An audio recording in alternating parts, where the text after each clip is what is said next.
Welcome. This is the Punk CX podcast. My name is Adrian Swinsko, and I'm an advisor, best-selling author, Forbes contributor, and general explorer of the service and experience space.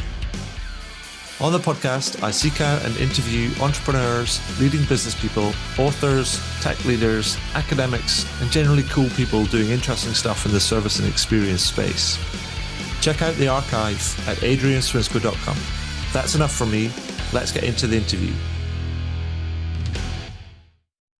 So welcome to the next edition of the Punk CX podcast. With me today, I have Toni K, who is the CPO and co-founder of 180 Ops. Hey, Toni, how are you doing?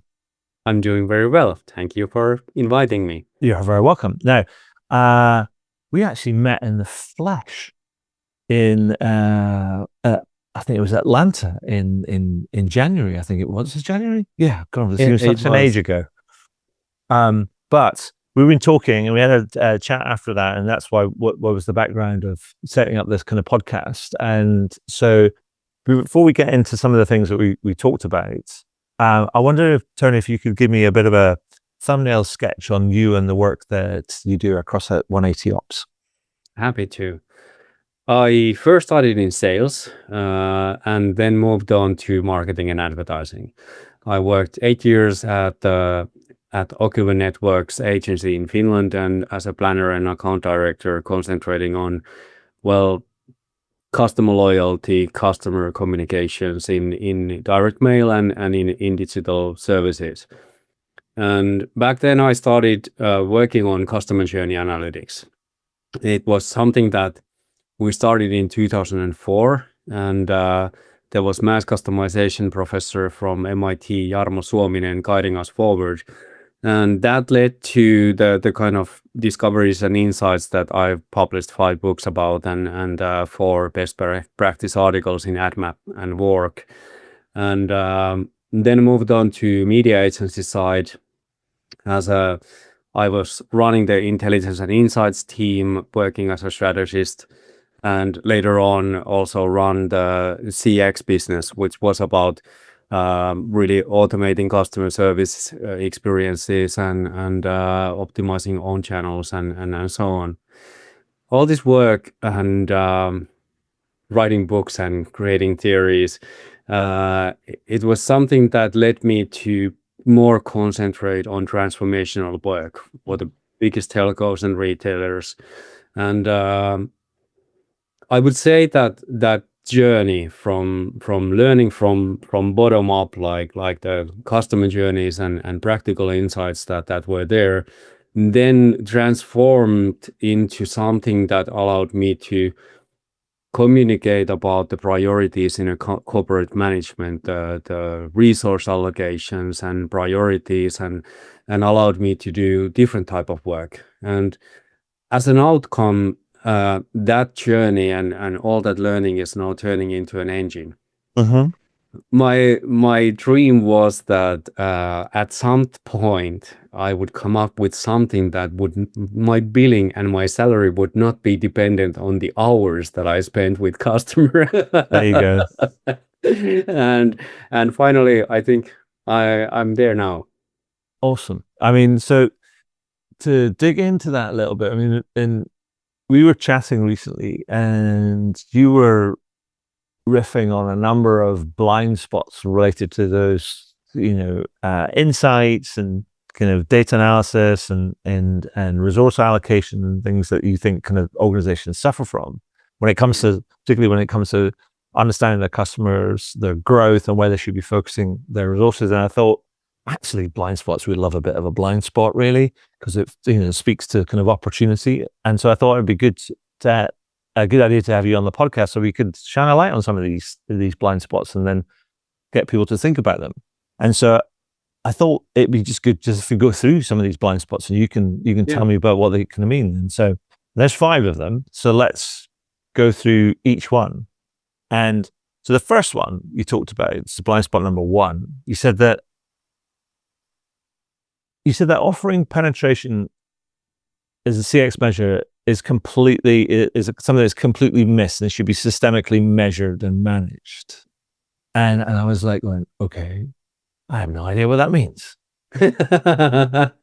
But so I thought, but I know a man who does. That's Tony. And I thought, Tony, help me understand what it means by this, what happens, and particularly what happens when you start measuring and managing this sort of metric.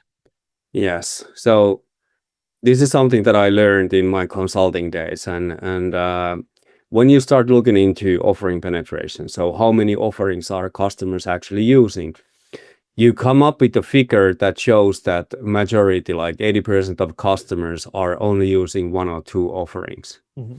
The average revenue per account on these customers is low, and when you take a look on the deeper penetration customers, that means that they are using way more offerings. Their average revenue per account is way higher, and they represent 80% of the company's total revenues. Mm-hmm. And if we think about offerings, they are, on the customer perspective, they represent jobs to be done. Mm-hmm. So offering penetration is really about how deeply are you integrated with the customer, how committed the customers actually are in collaborating with you. Mm-hmm. And as a blind spot, how this then translates is that when companies are doing their resource allocation, they use this pyramid model. Mm-hmm. On top, you have a type of customers. There are few of them, and they represent majority of the company's revenues. Right. This is where all the sales resources are actually allocated. Now, then comes B, C, and D customers. C and D represent the 80% of the customer base, and they have low current average revenue per account. And the total revenue from these customers is little, but it doesn't tell anything about their future potential. It only tells about the historical billing. And that's where the blind spot comes in, that these customers that have strong growth potential, Mm-hmm. and they could be highly valuable for the company, but no one is actually responsible for growing them systematically. It's a lost opportunity that is sitting there in your customer database, and companies simply don't realize that. Right. That reminds me of so I remember hearing a story where somebody was I think it was an Australian bank actually did a piece of work around particularly this. They didn't call it offer penetration, but they talked about it's almost like alignment of different customer groups and their maturity across a life cycle. And what they found Yes. out was that there was a set of customers that they were at their full maturity end of the scale, and they've gone through this journey that was, so we start with product 1 and then we graduate to product 2, and then over time that they've taken on product 3. So they're like a 3 products kind of portfolio set of customers. But what they also can then realize is that there's another subset or another set of customers that didn't have the same level of maturity because they'd only gone product 1 to product kind of 2, and therefore they, but they had the similar sort of markers of these other customers. And so they had similarities, but they hadn't kind of opted for product sort of 3. And I guess that's all what they're talking about, because then the interesting thing that they did is that they said, well, why don't they looked deeper into those customers, into their behavior, and they realized actually that many of these customers frequented the retail network, retail branches of the bank. And so rather than doing what many organizations might do, go like, oh, look, here's an opportunity. These people might not necessarily, but may be open to this. They would maybe send them an email saying, oh, you've got product 1, product 2, kind of why don't you think about product 3? But they thought, well, actually, that's what everybody else does, right? And most of the times, email campaigns don't really have the greatest result, conversion rate. So, but they thought, well, because they looked at the behavioral data, because they frequented these branches, they thought, why don't we work with a retail network? So when they next come into to branch, whenever that might be, once they're finished conducting their business, there'd be like a pop-up screen. Yes. Where the teller would say, hey, we've been doing some work, and they're using sort of behavioral science techniques. Yes. So like, there are people like you that are customers of our bank that have gone product 1, product 2, like you, but then have also then graduated onto product sort of 3. Is that something Yes. you'd be interested in? And they were able to achieve I think it was something in the region like a 33% conversion rates of that, that offer, which is unheard of in those type of outreach kind of campaigns.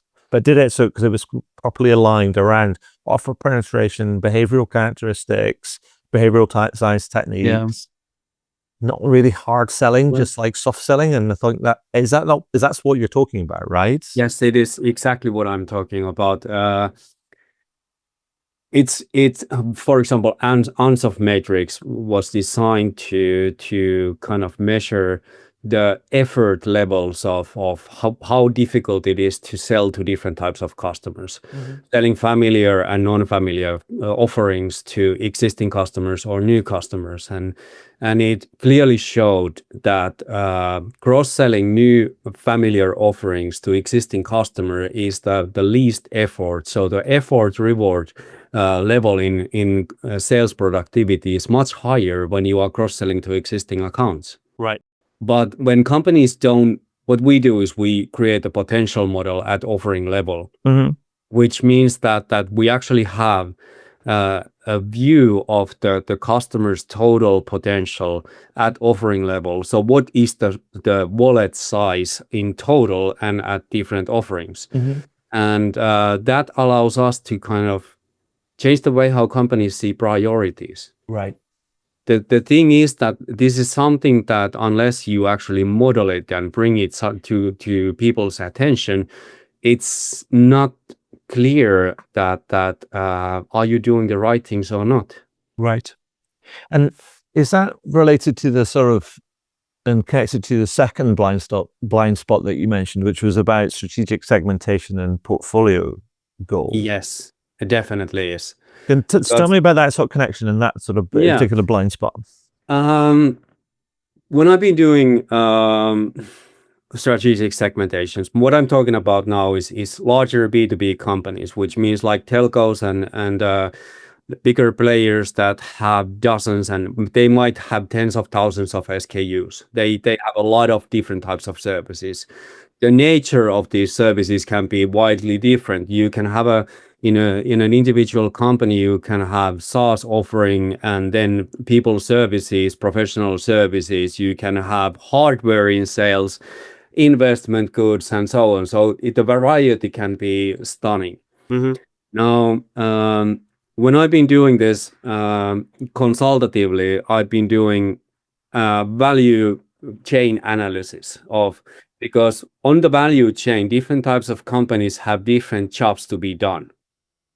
If you look from procurement to daily operations and to customer-facing functions, different types of companies have widely different needs and how they connect with your offering. Now, when you have mapped these out, it gives you a way of looking into that. What is the maximum value your company can produce for a bank, for a manufacturing company, a retailer, or different types of companies? These segments also represent wildly different levels of commercial value. And this allows you to prioritize that how do I actually prioritize these segments, and what is the monetary value currently, and what is the upside of concentrating on certain segments. And so portfolio goal is an individual company's when we do this modeling, we do it at offering level and combined with standard industry classification 3 and 5 level, which means that we model the way how current customers are buying different types of services and what kind of combinations can we find there. And where do we have evidence that shows that these types of companies are prone to use this type of offering? When you have the data that we produce and you have the value chain analysis, you have both the monetary value and the story. should the customer actually be using your full offering line instead of just one or two offerings. And when we have this type of portfolio goal for every single customer, it means that key account managers now have a view that how do I maximize my named customers' value? How do I prioritize different accounts that I'm responsible for? Where's the money that I should go after? Right. And naturally, this has a major impact on, if we think about sales performance. Quantity, direction, and quality have been recognized for decades as the holy trinity of sales performance. But getting answers to those questions, that how do I increase my volume of meeting customers, meet the right customers at the right time with the right message, the direction side, and then looking at the impact in hit rates and conversions, is something that has been really difficult to manually kind of crack. Mhm. And that's where 180 Ops comes into play. And is that so that because when we were talking, you were showing me kind of how this kind of like works, and because actually what it does do when you think about it that way, it sometimes offers kind of from a sales perspective and then broadly an experience perspective, it offers slightly counterintuitive insights, because most people, like if it's key account management, they might go, we need to spend more time on the kind of the big accounts, and make sure they're happy and try and sell them, upsell them and cross-sell them and all these different sort of things. That actually what you're kind of saying when you take this segmentation and portfolio goal sort of thing, I think about, the potential around kind of the offer and kind of the similarities the different companies and customers kind of have, actually can tell you maybe to focus on a different, what you might be seeing as a lower value set, because there might be bigger kind of opportunities there. Is that right? Well, that is right. And if we think about in a wider scale, that how do we maximize the storytelling and marketing that we do? Right. Are we talking about individual offerings, or are we talking about the wider value, that what does it mean for a customer type of A to be our customer? How can we help? If we have a more kind of holistic way of telling the story and telling the full value of what we can, how we can help them, it's a completely different discussion. Right. Okay. And how does that connect to the kind of the whole, that there's the third blind spot, which is the one which was one that was related to segmentation and future kind of growth possibilities. And tell me a bit about that and what actually currently happens and what companies should be kind of focusing on instead. Yeah, I kind of crossed the 2 and 3. So I know, that's fine. I thought that might be the case. The portfolio goal is about individual customers and key account management, and then the strategic segmentation really goes into, let's say, for example, if we think about standard industry classification, I think there's all in all 3,600 lines that represent different types of industries. And it's an impossible combination to kind of manage 3,600 segments. But when you combine those with the value chain thinking, you recognize that they have similarities, they have same needs, they have same use cases and jobs to be done that needs to be answered.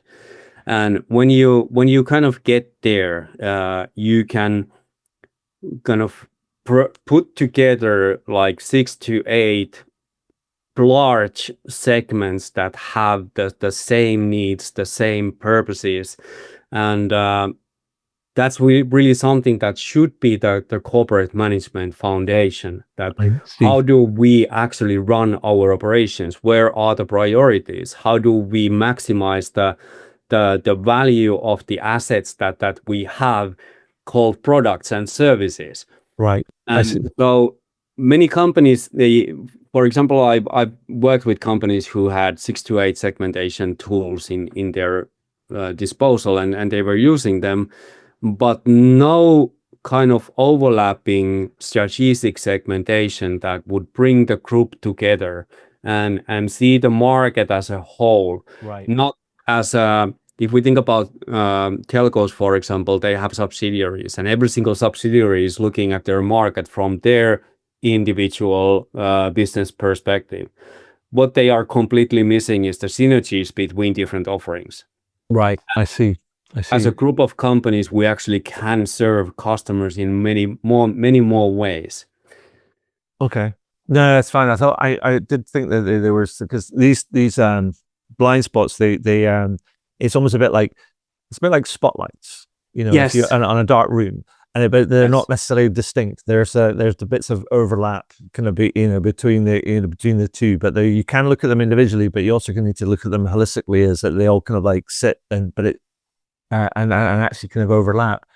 But then, because the next one that you can talk about is almost like a behavioral sort of thing, and talk about, there's blind spot around upsales and renewal and cross selling and new customer acquisition. I mean, tell me about Yes. that. Tell me about that one, because there's almost a bit like the segmentation and portfolio goal feels a bit like it's a company enterprise level, and then there's a segmentation of the future growth possibilities one, which is a bit more like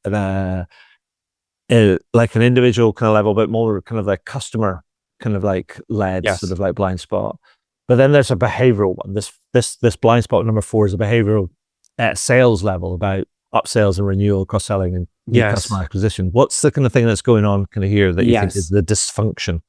If you think about business management, CEO, CFO, product line manager, or somebody on top of the company, these people have access to CRM. They can see what's happening in the pipeline. But what the pipeline tells you, it's more about it's bluntly showing the pipeline. So activity, opportunity, offers, hit rate, close rates. But it doesn't really tell you that what is the content of those. What are the salespeople actually driving for? And management should pay attention to whether the sales is creating new value and deeper customer relationships, or creating new ones, or whether they are just maintaining the existing customer relationships.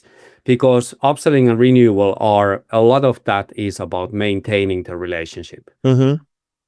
When salespeople are actually cross-selling, they are creating new value. They Right. are expanding the customer relationship, tying the customer deeper into collaboration to work with you, improving retention, creating market share and new revenues that were not there before.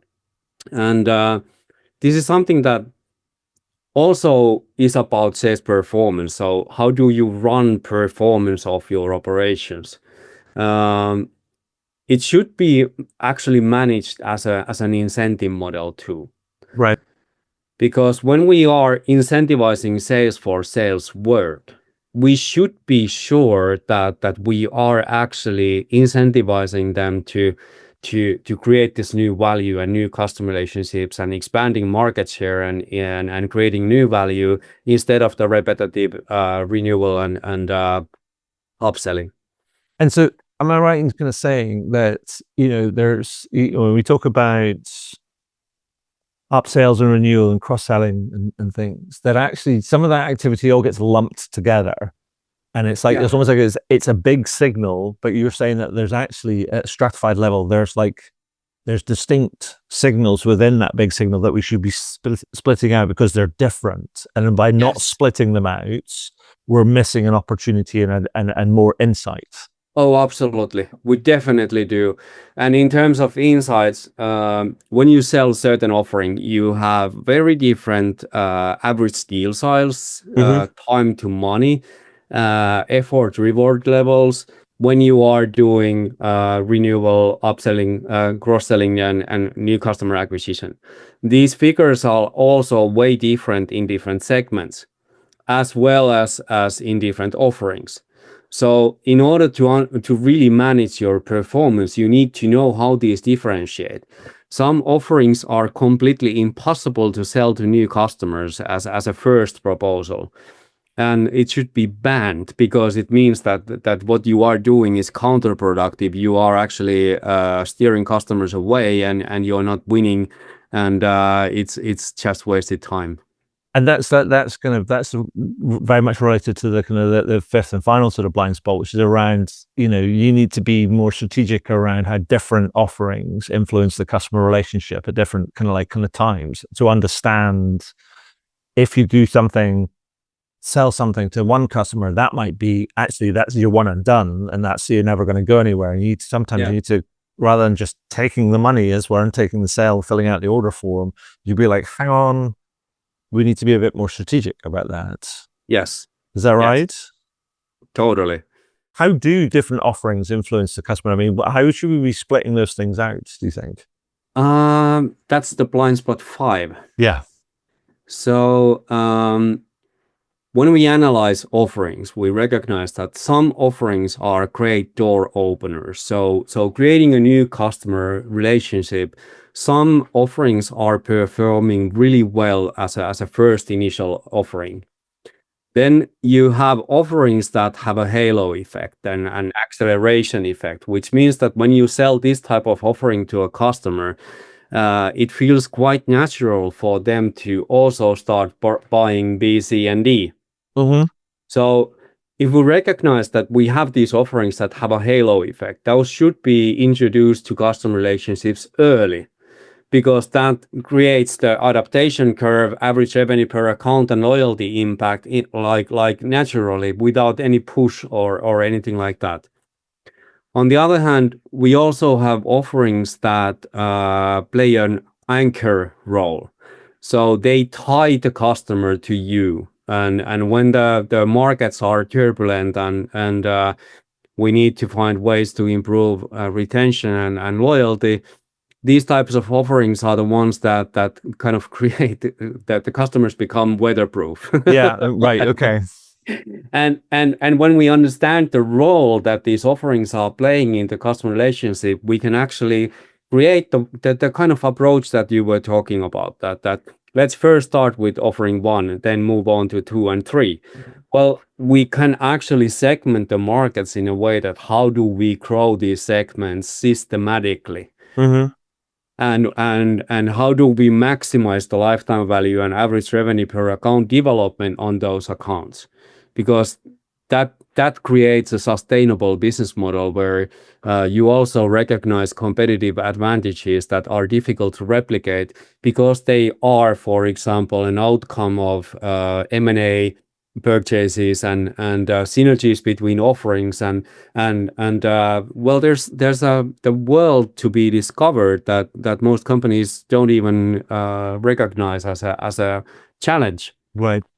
So you're the expert in this kind of field, and Tony, when I was talking to you about it, I was like, well, my word. And I was so like, there was times when you were sharing it to me and explaining to me, I was a bit like, I was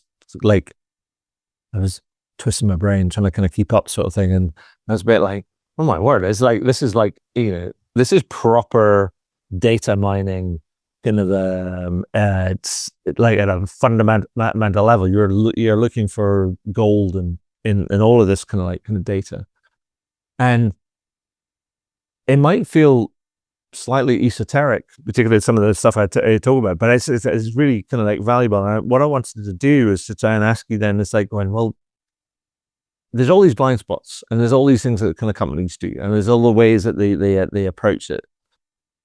But actually, they're trying to bring it to life, about kind of going, oh, right, tell me what this means in practice. Tell me how this has sort of transformed somebody's approach or something. So, I mean, do you have a couple of examples, let's say, where you've been able to apply what you're doing at 180 Ops with the data analysis and the classification and the value chain modeling and all these different things to go, oh, this is kind of what they were doing.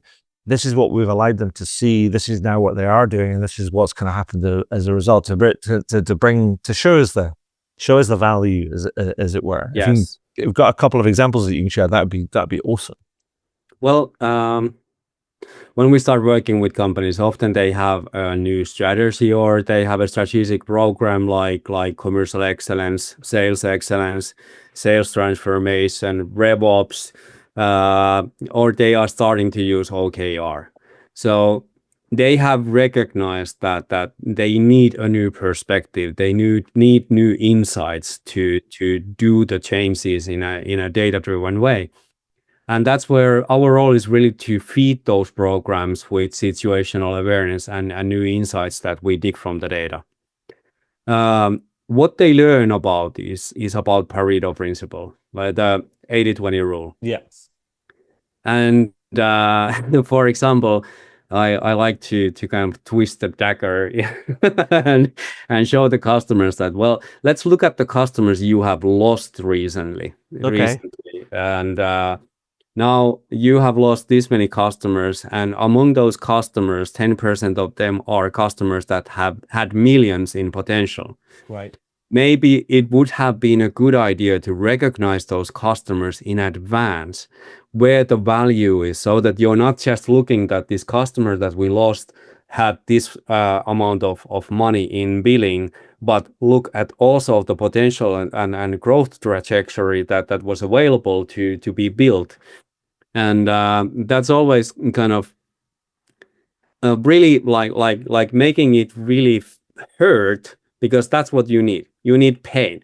Right. You need you need to recognize that, well, bloody hell, this thing is something that we don't want to ever happen again. And Right. and then things start changing. You shed the light and show the light into these blind spots and difficulties, and that starts changing.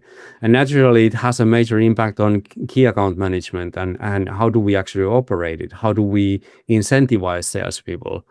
And is that so that when you talk about like look at what the customers that you've lost, is that you end up going, you look at the customers you've lost, you've done your analysis, you go, this is the potential that they could have offered, but then Yes. you contrast that with how they've managed the account and what they've been offering them, and then you Yeah.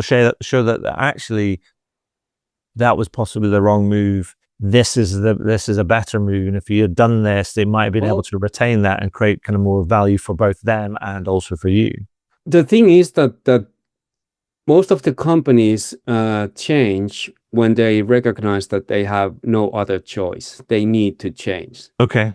So you need to, in a way, to kind of drive transformation, you need to create pain, so that it becomes an urgency, it becomes a priority, and we want to start doing something on this and change the way we are operating. And yeah, that's something that what we are offering for companies is a kind of new perspective, and seeing their customer base and the markets in a new light, because that's the foundation for innovation. You need to change your perspective. You need to break the status quo. You need to recognize what are the things where we can improve and where the priorities are. Okay. And do you have any kind of like specific kind of like possibly named examples that you could, as like a case study that you can say, like, here we worked with this company, and this is the challenge, this is the pain, if you like, they were in, and then we kind of worked Yeah. with them, and then we showed them this, and they were able to achieve that. Well, yes. One of the cases really was when they were able to recognize the strategic segments. They really concentrated on those. They have been able to increase their market share and the loyalty of customers by really looking at them in more holistic way. So improving the offering penetration and serving the customers with a wider portfolio of offerings, and that's simply like business wise, it's a major impact on both revenue and profitability side. And some of the companies also, we've had difficult times. We have difficult times behind us, which means that a lot of companies have been laying off salespeople and reducing resources in sales.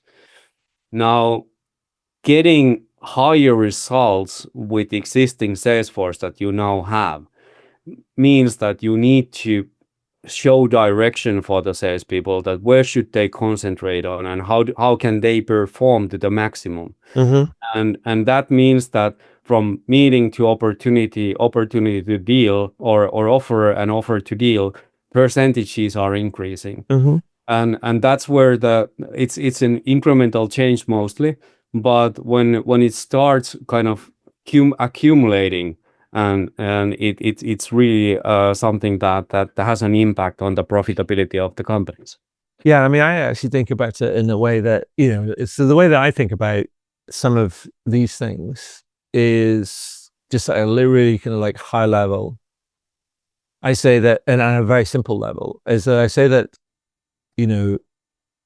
most companies are built on the same sort of chassis, right? Mhm. It's like the chassis goes, you have a company's ability to attract interest from a Yes. customer base.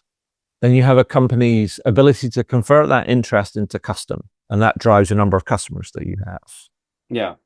Then you take that then it's almost like then you have your average sale value, and then the number of times they buy from you in any given period that will drive your revenue of a Yes. particular period, and then you have your overall cost to serve, and that will Yes. drive your profitability. Now, at a high level, that's the sort of the chassis, right? The problem is that most companies focus on the number of customers they have, the revenue that they have, and the profitability, Yes. but without realizing that actually those things are outcomes of the other things. And what you're Exactly. talking about is going, actually, what is a more appropriate thing that we do to attract better interest from our customer base? How can we Mhm. improve our conversion kind of rate of that? And therefore, how does that enrich our number of customers? What's a better insight in terms of how do we improve our transaction kind of value? How do we improve the frequency of transaction that will drive our revenue kind of base? And that's all about appropriateness and things, understand your customers. And then also being more efficient in how you operate your business, because you're adding kind of new insights, and therefore there's less wasted effort because you're doing the right things at the right times for your customers will drive your profitability. Yes. Is And that also is that bridging. all make sense? Oh, absolutely. And one of the things is that it's about bridging silos. Yeah.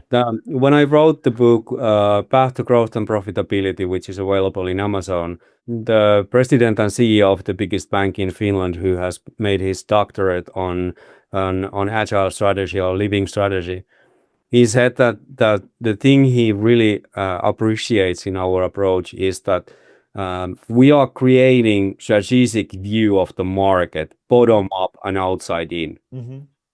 And because it's evidence and facts based and directly tied and founded on the individual customer relationships, it gives you a strategic view that has a bridge to operational management. Yeah. So there's no kind of blocks in between, and there's no kind of wrong understanding of the situation. The management team is acutely aware of what's happening with the customers. On the other hand, the the uh, the customer management people now have a better view of understanding how can they manage their own performance and meet their expectations and exceed their goals, and that comes to, for example, the employee retention, sales Mm-hmm. retention. If we think about what's happening in the sales, previously, it was a kind of recognized fact that 1/3 of your sales force is performing really well, 1/3 is average, and 1/3 is below average. Mm-hmm. Now, the sales performance is kind of melting from the top down. So you have rainmakers, few people who are artists and performing incredibly well, and then companies become dependent on those rainmakers. Yeah. But the average performance is constantly declining, which means that kind of markets are in a huge turbulent situation where everything's constantly moving, and the salespeople need some tool to guide them through these difficulties, to tell where the buck is moving next, where should you be next, what should you concentrate on. And that allows the companies to improve the average sales performance, and kind of help the weaker and average salespeople to perform better, which then also improves the employee retention. Yeah. And it sort of makes sense that in that, because so you end up having these, as you say, rainmakers or superstar salespeople that Yes. are, you know, in many cases, everybody's chasing them but they're outliers, right? Mm. They're Yes. they're not average. No. But yet you've got the average sales people, and it's about giving the ability, because here's the thing is, like, I think we get caught in this cycle. They're always looking up to the superstars Yes. and trying to replicate what the superstar is doing. You're like, good, and you're saying, actually, there's another way. Yes. And there's another way is that you don't actually have to go be chasing the big deals that are going to make your quarter or make your month or whatever. But actually, you're saying, if you go and do this and this and this and this, and you do those things consistently well, then you're going to go be and you're going to deliver. You're going to deliver value for yourself, for the business, but also most importantly for the customers. Because there's no point trying to sell the kind of the big mammoth deal and keep banging away at that door, because all you're going to do is end up kind of, potentially wasting your time or destroying that relationship. But actually, why you do the right things for the right reasons to the right kind of customers, and if you do that consistently well, and if you do that across the board, then everything lifts up. Well, what we show is actually that you have one salesperson hunting for 10 million euro or dollar deal. Now, which is more likely? This guy makes the deal, or the colleague who's hunting for 100,000 K deals, which also comes to 10 million, does better? We need to recognize these kind of scalability possibilities, that where do we perform best, which is wiser for us. Can we actually do 250 of those 100,000 deals, and would that be more profitable than leaning on the single $10 million deals, when your probability of making that is small? And this is sales mathematics that sales directors should be acutely aware.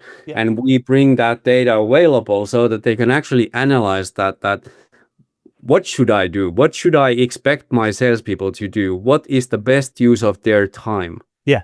No, indeed. I mean, I think the thing I always think about it is, try and break it down simply. And I say, well, and I think I was thinking about this the other day, and I was thinking, imagine you've got a firm let's for the ease of arithmetic, let's say they've got like revenue of about 90 million, let's say. Yeah. And so that splits out into 3 layers. And so the top layer is like 30 million, but it's like 3 deals at 10 million a piece. Yeah. And that on a quarterly basis. Then you've got the next layer down, which is maybe 5 deals at 6 million a piece. And then you've got like the bottom layer, which is 10 deals at 3 million a piece. Now, what sometimes normally happens is everybody's like we're going for the 10 million deal, and we have a little bit of focus on the 5 or 6 million kind of deal, but we don't really look at the 3 million kind of deals. Yeah. And what you're saying, actually, when you combine all this all stuff together, you're like going, well, actually, there's only so many 10 million deals per quarter, but we generally put all our focuses, all our resources, looking after those kind of 10 million kind of deals. And we solve a little bit of focus on the middle layer, the sort of 5-6 million kind of deal. There's a bit of a fallback. But if you look at it holistically, actually, and look at it from an offer penetration, a strategic life cycle, and all these different sort of things, you can allocate your resources kind of differently. Because even at the bottom, you're like going, there might be 10 3 million deals, but that could be a strategic kind of like anchor deal, which is then you're going to be able to grow that account. Exactly. And you're not allocating your resources because you're not seeing those accounts as going, actually, there's future there, and we need to develop Yes. resources and allocate resources to be able to look at that strategically and then balance our resource allocation out across all those different layers. Yes. And you eat an elephant in pieces instead of trying to win it once. Yeah, right. And the whole point of all of this sort of stuff, I mean, the thing about this and the podcast is like going, unless there's an impact on the customer, right? Ultimately, the customer is like, the customer wants, and if salespeople act in a more aligned and more sort of appropriate and more value-adding sort of perspective, both for themselves and for the for the customers, and then also themselves, then we get better outcomes across the board. Yes. And so I think that's what is really important, is you're providing that insight and trying to show people, go like, hang on, most people do this, but you're going like, there's opportunity over here. Hello, you want to pay attention? Well, we are trying to change the way B2B companies are managed. Yeah. And originally, when I wrote the Path to Growth and Profitability book, I called 180 Ops as the operating system for commercial management. Very soon we realized that there's no first name, last name, budget, and cost location for right this kind of technology. So we actually narrowed down the story that we tell to the customers and concentrated on telling the operational sales benefits, because that's a big enough reason for companies to buy our service. They get is way more than what they bought. But that's an outcome, so we don't want them to kind of postpone the decisions because they feel that this is too much. So we concentrate on talking about the operational sales benefits, and then they start using the technology and realize that bloody hell, this gives us so much more than we bargained for. Sure. No, that's great. I mean, so Toni, hopefully that gives people a flavor of some of the things. Some of the things that people are doing and aren't doing and should be doing, and how that you might be able to kind of like help. And I think that's kind of super interesting, because it's all about improving outcomes and reducing kind of the wasted effort and things. But is there anything else that you'd like to add or highlight about what you do and how you do it that we've missed, that you'd want to tell me about before I ask you some quick fire questions to wrap up? Yeah. What I think that companies should now realize is that the data availability is no longer the issue. Making sense of data is. So I think that companies really should realize that they should bring the data together and turn it into new insights and value. And there are questions that they have not asked before, which makes them blind in many ways. And we would love to show where they are missing out, because that's also a way of thinking. We have this logo and it says that see what others can, but maybe we should be talking about see what you're missing, because that might be a more effective way of proposing 180 Ops.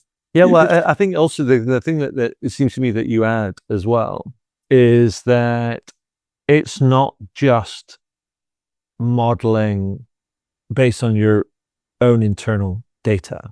No. It's actually modeling your internal data with reference to the market and entire market and the market and what's kind of what's happening and the behavioral characteristics that comes from the different sort of classification kind of levels and things, so you can get a better, like, an outside in sort of view of kind of what's kind of going on. And I think that's because sometimes the answers are not really wholly in your own data. No, the answers are sometimes come when you compare your own data with actually the external kind of like data, and to see where the kind of possibilities are. And I think that's what you're doing, is you're shining a light on where the possibilities are. Yes.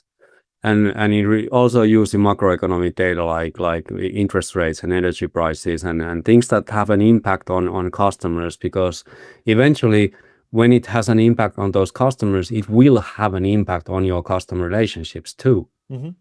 And it's also kind of counterintuitive for companies to recognize that let's say that, for example, if the company's financial situation deteriorates, it means for some offerings that this is a no-go. Don't go selling this to that customer because their profitability is declining. For some other offerings, it's a cue to say that this customer is in desperate need of your help.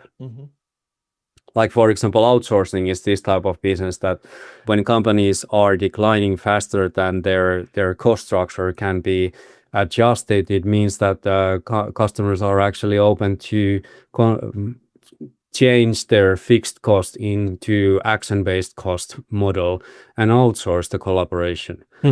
These things, when you have a wide portfolio and different types of customers, these impacts that are happening, they shut down some businesses and open up new ones. And when I was looking at Gartner's analytics about sales management, they say that more than 60% of sales directors are struggling to adapt to the market situation. This is what they are talking about. Not recognizing that because of tariffs or whatever happens in the marketplace, some customers cease to buy and some offerings cease to grow, and then others surface. And how do you play the game and adapt to the market changes? That's where the kind of interest should be. Awesome. So, Tony, here's some quick fire questions just to kind of wrap up. Now, we talk about lots of different things on this, on the conversation we have in this podcast, but I always like to ask people to boil things down. And so I want to ask you to complete this sentence for me, Tony. Okay. And the sentence is, if you want to improve your customer or employee experience, Tony says, do this. Go to 180ops.com and book a meeting. apart from the kind of the flagrant kind of blatant kind of plug, what else should they do? Start with what you have, but look at it in the different light. In this podcast, we have been talking about the blind spots and trying to change your perspective on the customers and looking into your data in a new way. What does our company mean to the customers? What is the best scenario? That should be something that companies really think, because if everything is silo based and offering based and business unit based, you never see the big picture. And you're just kind of creating blind spots and you are looking in a too narrow way, never realizing that you have competitive advantages that some of your customers are already leveraging, but you are unaware of them yourself. Okay, perfect. I mean, I think that's great advice. I mean, try and shift your perspective in anything, really. I mean, it reminds me of a piece that at the time of recording, I'm sort of just finishing writing a piece that is about customer loyalty. And it's based on sort of different insights from different sort of research reports. And I'm sort of using different bits to try and sort of invite people to change their perspective. One research report found that, contrary to what many marketeers or CX professionals kind of think, some customers actually, and according to their data, 52% of customers say they become loyal to some brands after only one transaction. Yeah. Which is counter to what most kind of like professionals kind of think, where they say it takes normally about 4 to 7 or so kind of like transactions before they think they become kind of loyal. Yeah. And I'm a bit like, what? Okay, that's interesting. Wonder what's driving that. And then I saw these other reports on loyalty. And what they did is they look at loyalty from a psychographic perspective. And so there's different types of loyalty. There's like incentivized, there's inherited, there's silent, there's ethical, and then there's like true loyalty. And they look at all the different sort of things. And what they're doing is they're looking at it from a perspective which goes, actually, some people are loyal, have loyalty drivers which are different from your traditional ones, which are quality, service experience, price, etc., etc. Yeah. And actually, and if you don't understand those drivers, the psychographic drivers, then you're not really going to have a real grasp. Yeah. And so I was just, the point is just to invite people to take a different, to your point, to take a different perspective on loyalty. Because if you only see it as a binary thing about it's transactional, like if we get this right, we get this right, we get this right, then you sort of miss this other perspective, which could offer up a whole world of different opportunities. And to your point, like a different type of segmentation. Yes. That will drive how you approach generating kind of more and better and longer lasting kind of loyalty. Yes. So thank you for that. Made me think about the thing I was just writing. So that's good. And so my second question, that was a bit of a diversion, but the second question is a punk related one. And that one is, the question is, what company or brand do you think takes a more punk approach to customer experience and why? If I'm approaching it from the perspective that we've been discussing today, I would say that Microsoft and Google play their game incredibly well. How all their offerings are interconnected. They are highly jobs to be done based. And they create the kind of network of different services and solutions that bring you together. They've also created an ecosystem around them who's kind of supporting the customers adaptation and how they make most of value of the services they are buying from Google and Microsoft, and maximizing the performance also, because on the bottom line sense, Microsoft and Google do really well. So it's actually an outcome of this kind of ecosystem and synergetic offering play and working with partners that is enabling them to do insane profits and simultaneously drive great customer experiences. I think that they are really good at that. Perfect. Thank you. And so the final kind of question, Tony, before we wrap up, is an invite to give me a good news story. And it could be a personal one, or it could be a business one. It could be anything.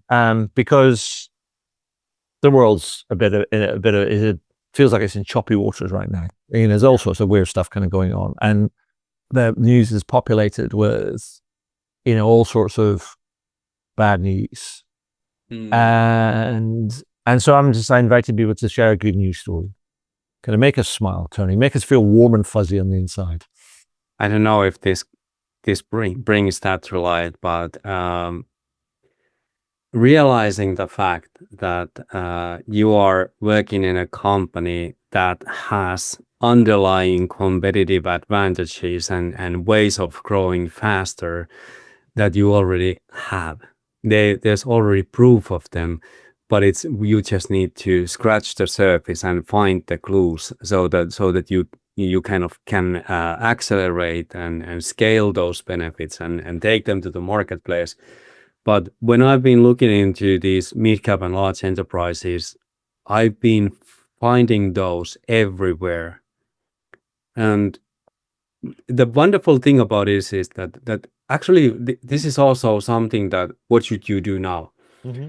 You should be looking into the existing accounts, your customers that are using wide repertoire of your services, and have a discussion with them that why are you doing this? Why are you buying all these services and what value do you get from those? Because they are living experiments and proof that you can deliver more than most of your customers are aware of. Perfect. So the good news story is you have it. There's gold. No, the good news story is the realization that there's gold everywhere.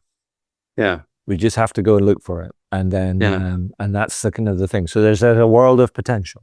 Yes. Out there. And there's light at the end of the tunnel, and you can find your way there. Perfect. Well, Tony, that brings us to the end of the questions I have for today. I just want to say, this is it's a bit, from my perspective, it's a bit hardcore. It's a bit nerdy. It's a bit esoteric. Sort of this kind of some of this data sort of like stuff. But just because it's hard doesn't mean to say it's not worth the effort. Yes. And I applaud you for what you're doing and how you are trying to change kind of behavior and kind of create value and opportunity for people. And I just want to say thank you for sharing your story and your time and your insight and your expertise with me today. That's been awesome. It was great. Thank you very much for inviting me. Wow, what a great interview. I hope you enjoyed it. I know I did. Find out more about me and the work that I do at adrianswinscoe.com. Do leave a review on your favorite podcast platform. And if you have any comments, feedback, or questions about the podcast, then feel free to send me a message to podcast@adrianswinscoe.com. And do tune in again. Thanks very much.